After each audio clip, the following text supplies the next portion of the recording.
It's Mo. It is September 7th, and I have finished one book in September. I finished this book quite a few days ago, but that means it is time to start another vlog-style monthly reading wrap-up. Every month I talk about the books that I've read in the month as close to when I've read them as I can manage. Last month I didn't do so good on that. I try to talk for about 5 minutes about each book, and I let you know what I think of them, some of the themes and ideas contained within, and if I think you should read them too.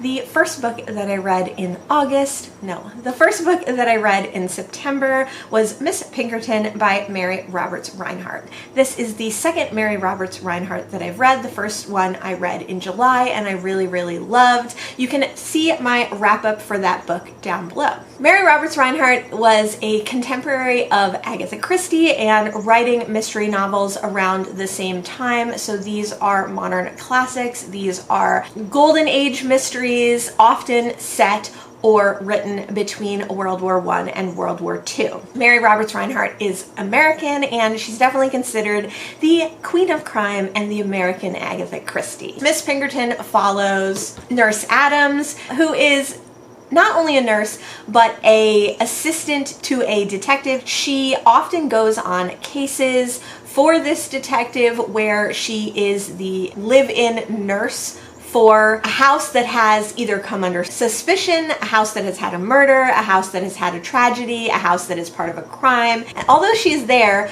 to do her nursely duties, she is also there to be an inside eye for Detective Inspector Patton. Detective Inspector Patton utilizes Miss Adams, and sometimes he calls her Miss Pinkerton in reference to one of the first detective agencies. They were called Pinkertons, and they were private detectives working on different cases. He utilizes Miss Pinkerton to not only observe the house objectively, but also for her opinions on the cases. They sometimes are in agreement, but are often in disagreement about what is going on and who the guilty party might be. In the start of this book, Nurse Adams is looking forward to a rest. Her nursing duties take up a lot of her time, they're exhausting, and on top of that, she's been helping the police quite a lot as well. She's looking for a week off and time to rest, but Inspector Patton has other plans for her and calls her to a house where a apparent suicide has taken place.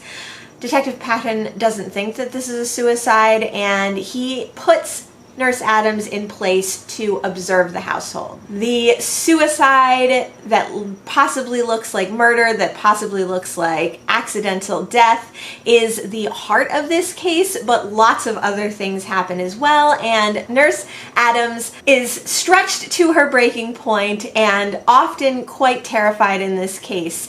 Probably her lack of sleep has something to do with that. She's wondering if this is going to be her last case for the police. This book follows Nurse Adams and her adventures, how she and Patton work together, their potential budding feelings for each other, although that is a very subtle part of this book, and all the players involved in this case.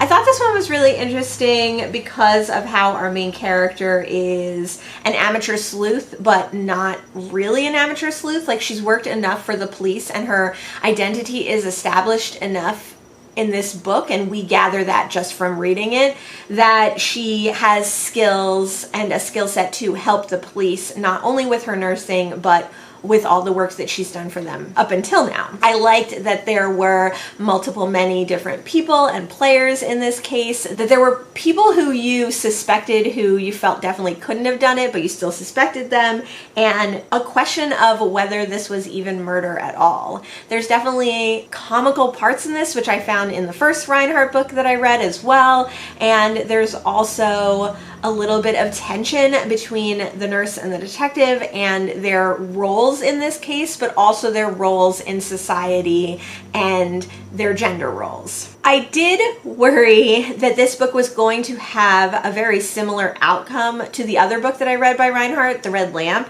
because at the beginning it was kind of hinted at that there might be a similar device used, but there wasn't, so I was happy for that. And it in fact worked as a red herring for me, even though it wasn't an intended red herring. So I actually think that it increased my enjoyment in a way. I did guess the outcome of this book, or the culprit of this book, very, very early on. Basically, the first time that person is introduced was a big red flag for me, and I had a feeling that they would be the culprit in the end, and they were.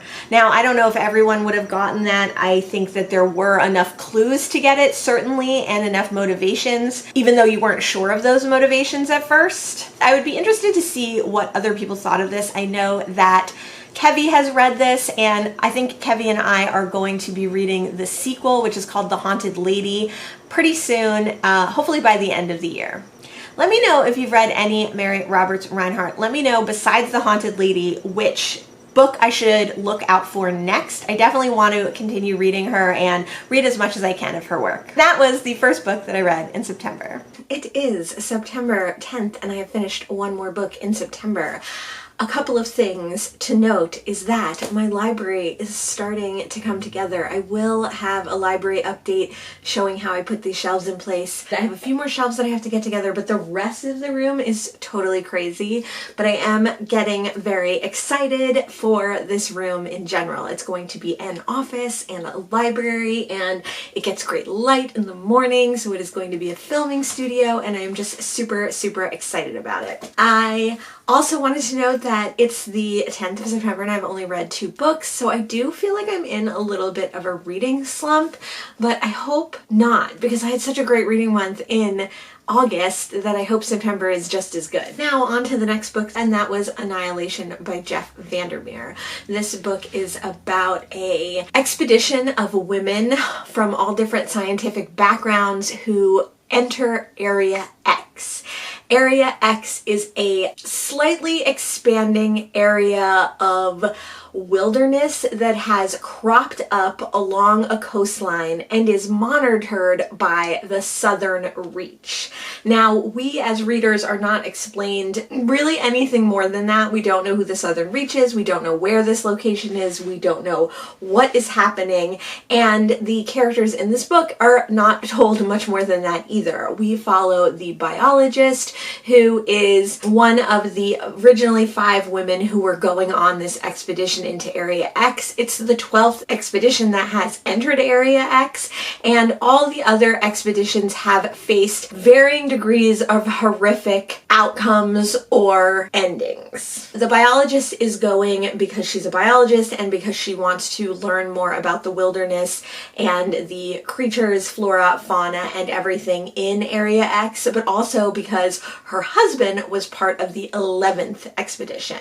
So this book is all about her going to Area X, what happens to her fellow scientists, what happened in other expeditions, and how she is uncovering some secrets that Area X has and that Southern Reach has been keeping. I have heard of this book. This book was made into a movie, and it's very short. I picked it up this year at a book sale, partly because I heard Matthew Sharapa talk about another of Jeff Vandermeer's books. I know that Freshly Read Books also really likes Jeff Vandermeer, and I had never seriously considered reading one of his books. This one was at the book sale, I picked it up, and now I'm reading it. I'm partly reading this for Shorty September and partly for Sci-Fi September. It was blowing my mind. It seems very quiet and simple at first, although the writing is very beautiful and lyrical and descriptive. It is all told in diary entries, but they're not labeled as such. You learn that through context of the book. So it is an epistolary novel. You are reading the biologist's journal of her time in Area X. My camera died. See, when I have my library all set up, this won't happen because I will have a space for my camera to get plugged in, so I don't have to worry about that kind of thing. It's all very exciting. We are reading the biologist's journal throughout this book, but it feels much more like a regular first-person narrative. There is flashbacks that she's thinking about to her time with her husband, to her time becoming a biologist, to her childhood. There is flashbacks to her training at Southern Reach to be able to go into Area X, and various other asides and information that we're getting along with the events that are happening to her in the current moment. Again, this book was really beautifully written. It is extremely descriptive in its talk about flora and fauna and landscape and feeling of landscape as well. There's some structures and landmarks that are mentioned and are repeated throughout the book. The idea of those structures being the same but opposite, which is really interesting. The first part of this, I would say, is absolutely a eco-horror book as well, because there are some extremely unsettling and disturbing moments and things that happen. There is death and mutation, and the biologist is having to incorporate and assimilate and just understand this new landscape that she finds herself in. Not only the physical landscape, but the emotional and political, navigating the landscape of her thought process and her discoveries, all of that stuff. There's definitely some like jump scares, there's definitely some revelations that are startling.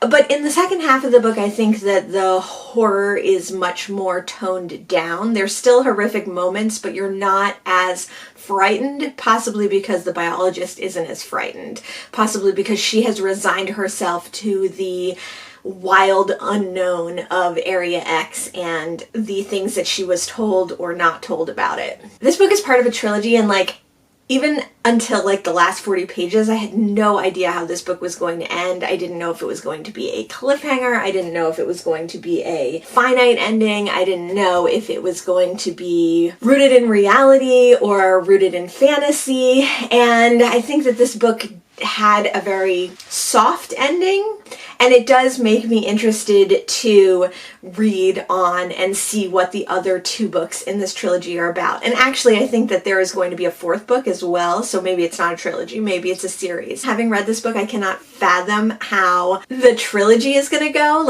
Are we going to be following similar people and ideas, or is it going to be a totally different look?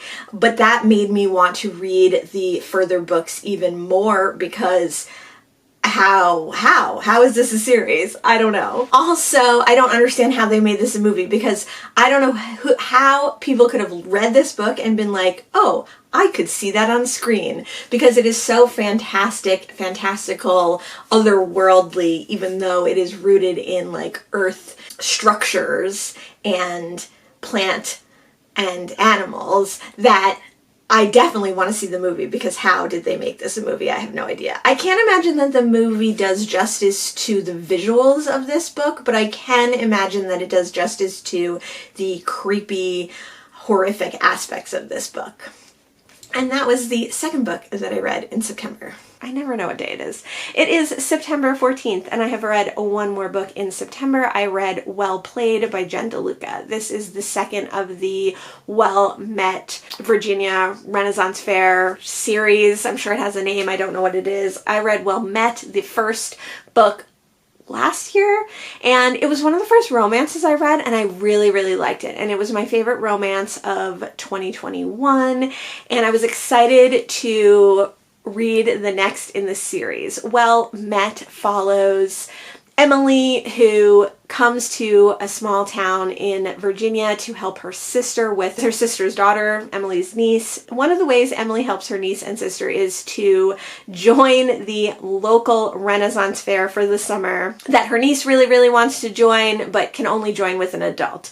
So Emily is kind of lost. She doesn't know what to do with herself, and she joins this Renaissance Fair, and she ends up really liking it. She ends up falling in love, and she ends up making really great friends. friends. Now, one of those friends has been doing the Renaissance Fair since she was in high school, and now she is still in her hometown, still doing the Renaissance Fair and still loving the Renaissance Fair. That friend's name is Stacy, and Stacy has lived in this small Virginia town her whole life. She did briefly go to school, but she's been in town forever, and like the one bright side that she really looks to is fair every summer. Well Played is Stacy's story, and it takes place a couple of years after Well Met. The fair has been going really well. Although Stacy's really happy for her friends, she's also really sad that she never went off and had adventures. She never got to have a career. She lives over her parents' garage, and she feels really untethered and unmoored to the place where she grew up, but she doesn't have anything that she's really passionate about. She loves giving fashion advice to her friends. That's what she went to school for. But other than that, she's really dissatisfied. She has some romances. She has a particular romance over the summers with one of the musicians from the fair, but he travels every year and it's really nothing more than a summer fling. One day she's feeling super sorry for herself, and she ends up emailing that guy, and they go on this long email conversation, and maybe the summer fling that she never held out much hope for could be something more. That's the basic premise of Well Met. We're following Stacy. We also see Emily, Emily's sister, Emily's niece. We see Stacy's mom, who had a cancer scare, which kept Stacy in their small town all these years. She doesn't want to have another scary time where her mother is sick and she's not there for her. Stacy's feeling pretty lost when fair ends. This book mostly takes place from the end of one fair to the end of the next year's fair, and Stacy ends up emailing her summer fling, but of course it's not her summer fling that she ends up emailing for the 8 months in between fair. It is his cousin. She doesn't realize this, or does she? And then eventually she figures it out, and she's mad, but she's not mad. So this whole thing is mistaken identity romance. It's a catfishing romance. It is a friends to lovers romance.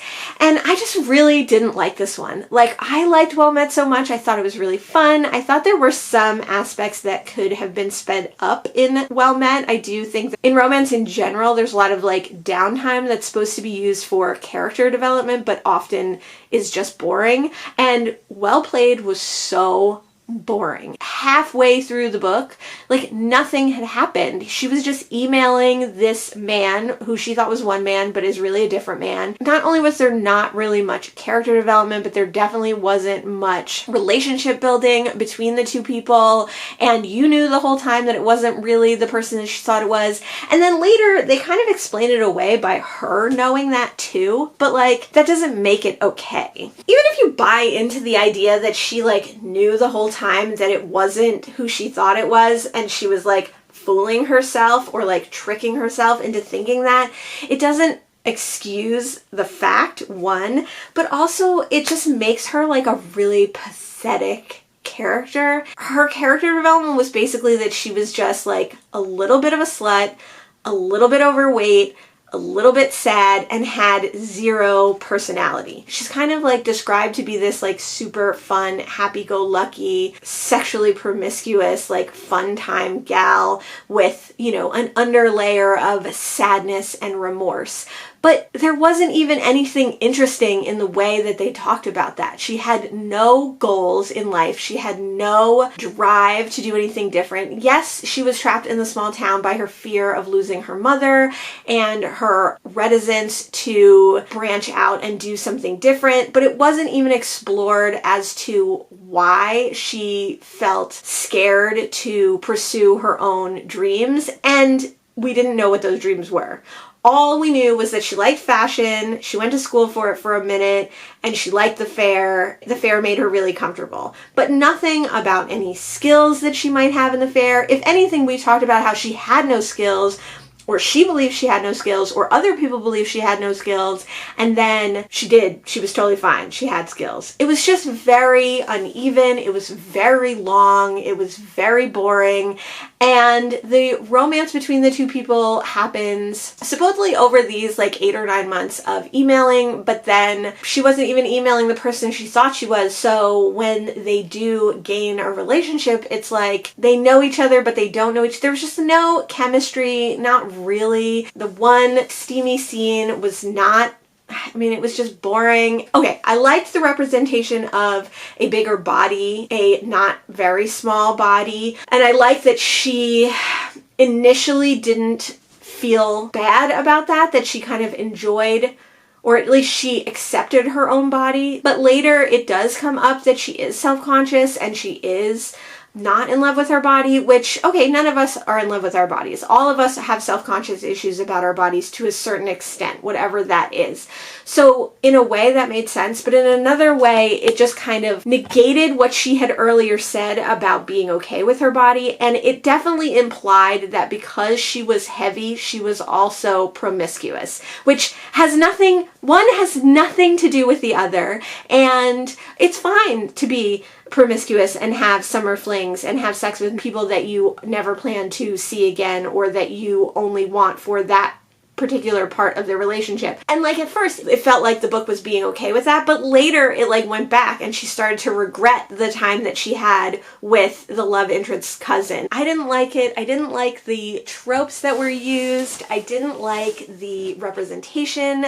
I didn't like the kind of implied moral issues that were with her relationships with the different people. It was just overall like a very disappointing second installment to this initial book that I really, really liked. So the next book, Well Matched, is about Emily's sister and the high school hottie that still works at the high school with Simon. And that one could be interesting. I'm definitely willing to give it a shot. I'm hoping that Well Played just suffered from never intending to be a book, and then the success of Well Met led it to being a book, so DeLuca just had to like hurry up and figure something out so that she could get that book out. I'm hoping that Well Matched has a little bit more thought and effort put into it. I was hoping that because I'm reading so few books in September, this would be a short wrap up, but that was quite a rant, so we'll see. It is September 18th, and I have finished one more book in September. I finished this last week, and it is Life Drawing by Robin Black. I picked this book up totally randomly at a Goodwill because I thought it might be a book that I heard CJ Reads talk about, but then it wasn't that book, it was a different book. Weirdly enough, like 2 days after I finished this, I saw Emma from Drinking by My Shelf pick this up and haul it because her girlfriend really likes it.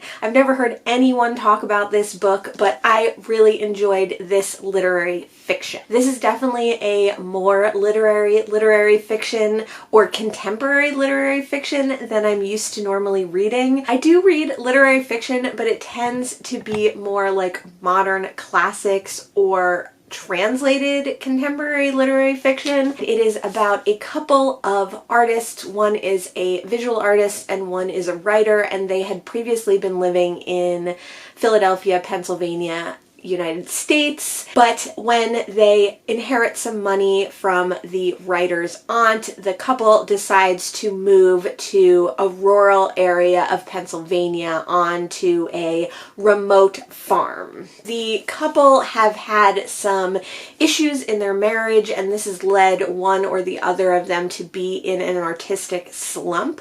They both aren't like super famous, but they do have acclaim in their respective areas, and they do have circles within which they run that they are well known. The wife and visual artist is currently in a period of creative inspiration, and she is painting, but her husband is really struggling to write, and he is going out to their barn every day and just coming back defeated and depressed. You find out as this book goes on that there are reasons that this couple is struggling in their art, but also in their marriage. And when a unexpected neighbor takes over the farm next door, which is just a few hundred yards away from them, but has been empty the entire time they've lived there, everything for this couple changes. It brings up an opportunity to talk about the past, but also to relive it. This book starts out knowing within the first page that the husband of this couple is dead, and the wife is quite devastated about this. And then you kind of figure out what happened to them over like a 6 to 8 month period that led up to the husband's death. It definitely has a slight mystery vibe because you know that the husband's dead, but then you go back in time to figure out how he died, why he died, what happened. But I would say that the reveal of the death is pretty obvious, so the mystery isn't a strong aspect of this book. It's more about the relationships between the husband and wife and the new neighbor and other people who end up coming into the story later. I don't want to give a lot away because this is short. I did read it for Shorty September. It's under 250 pages. I think the thing that this book does really well is build these relationships in a way that seems extremely genuine, like too genuine. The relationships between the husband and wife, between the new neighbor, and the other people who become involved are so lifelike, they become a little disturbing and depressing because I think we can all identify with it, and for the most part these people are quite unhappy people. The thing that was not realistic at all was the dialogue in this book, which I thought was weird because the relationships are so strong and relatable and genuine that then the way that the people speak to each other is so stilted and bizarre and unrealistic that it creates a strange sense of unevenness and unsteadiness and nervousness, but that kind of works for the book because of the subject matter. Not the kind of book that I normally read. Glad that I picked it up. Totally random pick from me, but I did enjoy it. If you like literary fiction and you like books about couples coming to realizations about their marriage, this might be a good one. I did enjoy that this book had older characters. Most of the characters are in their late 40s in this book, and being in my mid 40s, that was appealing to me to read a book about people who had like lived as much life as I've lived, so therefore shared some of the experiences that I've shared. There are a lot of content warnings for this book, spousal abuse and cheating and other things, so definitely make sure that you look it up before you read it. And that was the fourth book that I read in September. It is September 24th, and I have finished one more book in September. I finished Catnap by Carol Nelson Douglas. This is a cat cozy mystery set in Las Vegas that follows Midnight Louie. He is a cat about town in Las Vegas. He has a kind of set place to live in one of the casinos slash hotels, but he roams around at will. He is his own cat person. He happens to go to a convention center where they're having a book convention with authors and editors and various other book industry related people and the public as well.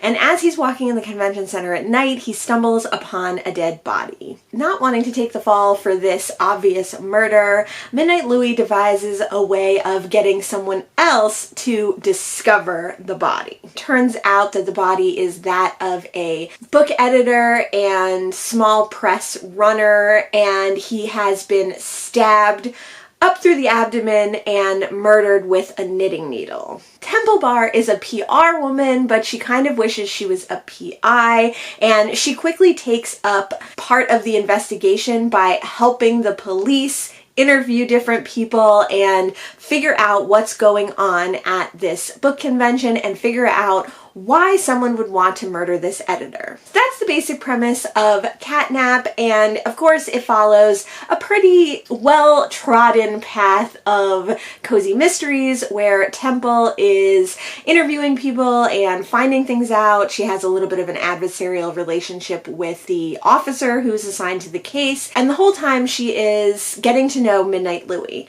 This book is told from the perspective of Midnight Louie in certain chapters, and then told by Temple Bar for the majority of the chapters. Carol Nelson Douglas wrote apparently like many books, like over 60 books before she even got to this book, but this definitely feels like the first attempt at something. It's not very much a like compelling or quick-paced cozy mystery as they tend to be. It's pretty slow, and the cast of characters who are the potential murderers are very like thinly plotted and thinly characterized in a lot of ways. So there's never like a strong connection to any of these characters for the reader.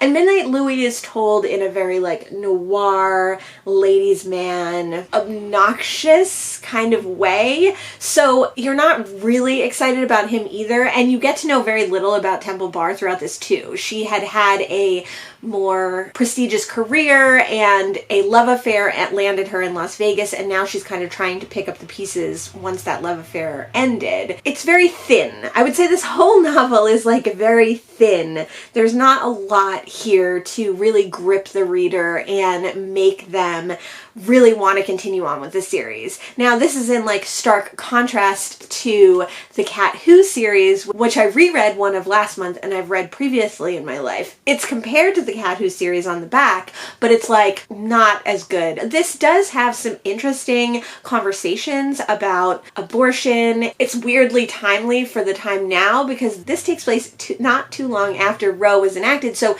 it does have some conversations about how abortions were illegal and, you know, not sanctioned early on, but were performed, obviously. It has some conversations about consent, how female bodies are viewed by doctors.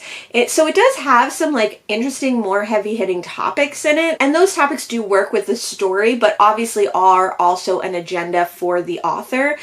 So although I did not love this mystery, and although I will not seek out this author's work, I did purchase this from an online bookstore. I won't necessarily be purchasing more from online, but if I do stumble upon this in a used bookstore or at a library sale, if I come across any of the others in the series, I definitely will be picking them up just to see, one, if this overall series story progresses, and if her writing in the series gets more compelling and tighter, but also to see what other conversations she brings up in other books. And that was the 5th book that I've read in September. It is September 28th, and I have finished one more book in September. I finished The Ghost Bride by Yangsze Chu. This is my TBR Tackle book for September. You can always see more of my thoughts about my TBR Tackle book in my TBR Tackle vlogs. So I have been vlogging all my TBR Tackle books for the year. I read Ghost Bride on audio, and I was lucky enough to find a version that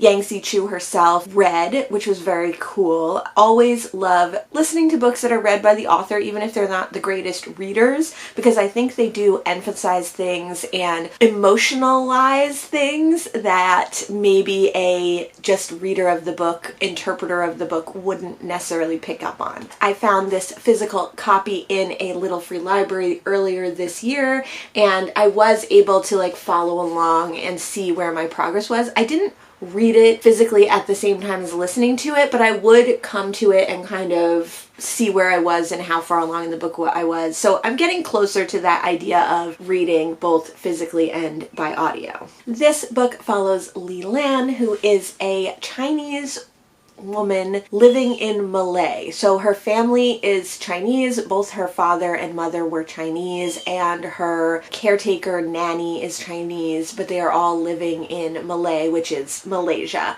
And because it's a historical fiction fantasy, it does use some old spellings and pronunciations and words for newer things that were later anglicized or Romanized. Li Lan lives with her father and her nanny caretaker that's been with her whole life, and was with her mother and was her mother's nanny before that. Li Lan's mother's death hangs over the whole family.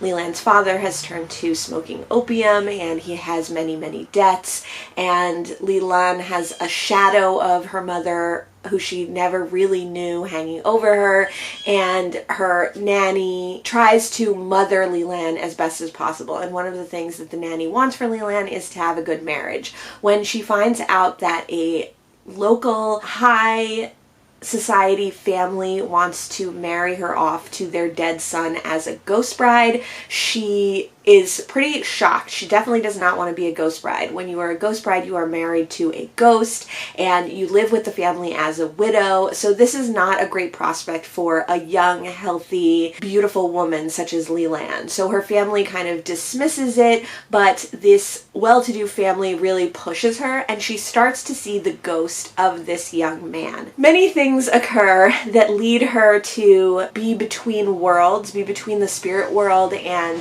the human world, and she goes on a vast adventure, which is absolutely the majority of this book, the whole middle section, in the spirit world, where she is still in the realm of the living, but she can see and speak to spirits, and where she goes to the realm of the dead, where she finds out that there's all this bureaucracy, why these people wanted her to be a ghost bride, and she meets some mysterious figures and interesting people and creatures along the way. So I had no idea going into this that this is straight fantasy. Yes, it is historical fiction and written like historical fiction. It's very lyrical and beautiful and descriptive of all sorts of different things, both in the real world and in the realm of the dead. It has a basis in actual Chinese and Malaysian mythology, but it is a fabrication that the author wove from all these different cultural aspects.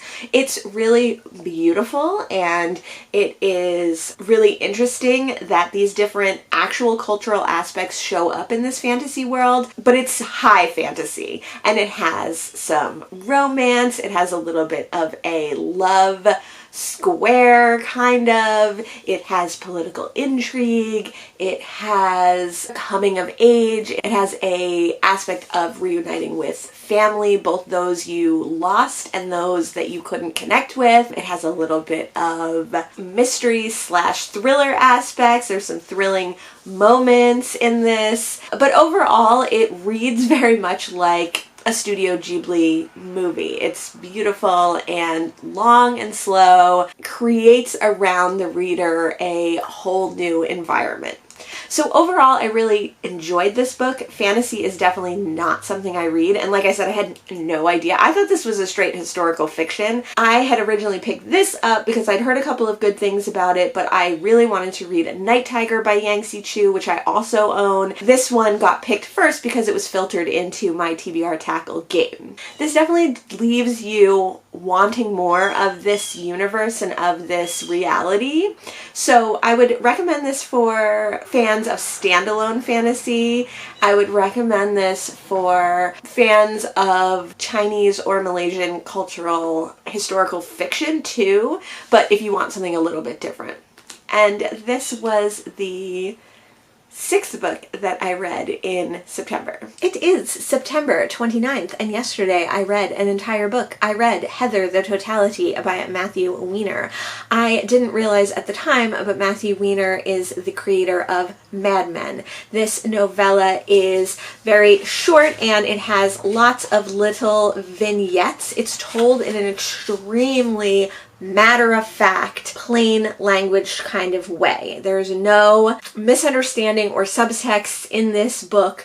Every thought and emotion and feeling that the characters have are just told to you in a very straightforward, matter-of-fact manner. It follows a family, how the husband and wife meet, and how they go on to have a daughter, Heather. It shows their kind of life, their emotions, their struggles, why they love each other, why they hate each other, what happens after they have their daughter, and how their daughter changes both of their lives, and they both become, in their own way, obsessed with Heather. Heather is also a extremely intuitive and emotional person, and other people are drawn to her. At the same time that we're learning about Heather and her family, we're also learning about a young man growing up in New Jersey and his struggles. So the two parallel storylines are